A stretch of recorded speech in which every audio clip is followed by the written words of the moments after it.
Hi, I'm Andrew Mallory and welcome to The Green Economy.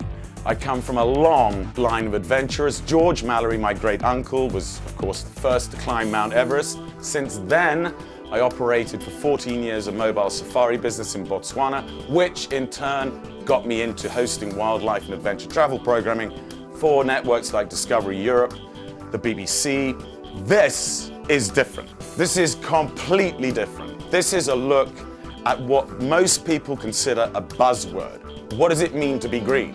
We're going to find out. We're going to look at businesses across the United States and find out what they're doing to change their business practices in order to adjust and fit in with the green economy.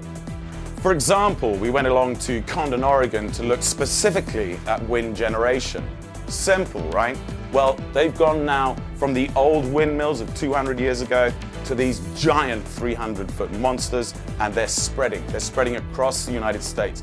Have a look at this. Hey, Randy. How are you? Good to see you again. You too. You ready? I am. Let's do this.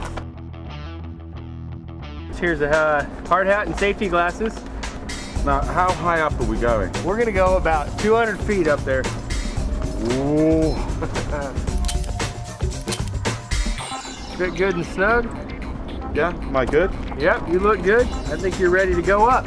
Ready to roll? Well, we're now 200 feet in the air. This is the very, very top of the windmill. Beautiful view out here. This is the hatch at the top. The last time I saw anyone doing this, it was Mike Rowe on Dirty Jobs on Discovery Channel. Well, Mike, an Englishman, has done the same thing now. On the green economy, we're going to be taking a look at companies that are really adopting a green policy to do two things. They can slim their costs down, they can also become more efficient. Case in point, Harry & David's, a global company that's done a couple of pretty interesting things. The first thing they did was they put bats in their orchards to cut down on pesticides, believe it or not. The other thing they've done is swap out their light bulbs in a facility. It saves them money and again, makes them more efficient. As you can tell, we put in high efficiency electronic ballast lighting, and each individual fixture has a motion sensor.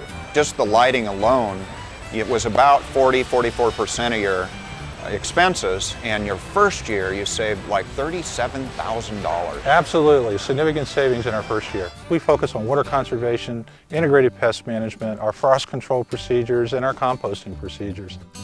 We've reduced our water consumption by 30%.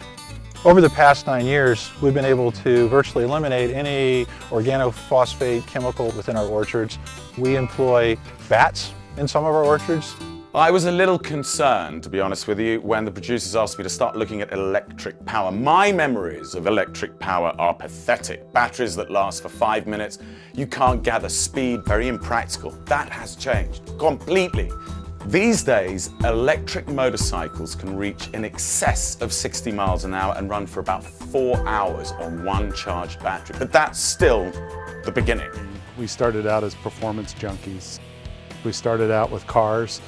Produced a car called the Ariel Atom for a number of years, and then along the way we discovered electric motors. We realized, wow, there's a way we could change the world with electric vehicles, so we set out to do that. The chassis itself is actually made right in Portland. It's aluminum recycled content, and this is a patent pending chassis that is actually doubles as the battery tray.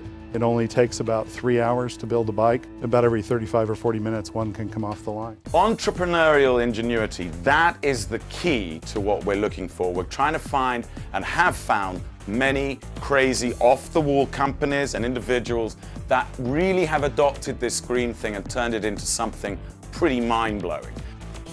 The construction industry, looking at very, very high-tech and efficient windows. A budding industry like mine reclamation. What is biomass? I want to find out. We're going to have a look at that. Very important word these days. Financial institutions that these days have had to modify their way they operate in order to encompass a growing market. They finance nothing else other than green businesses.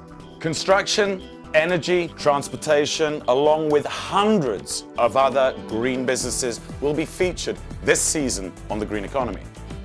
Come with me. Come on this journey into a world where everything I touch and see is green.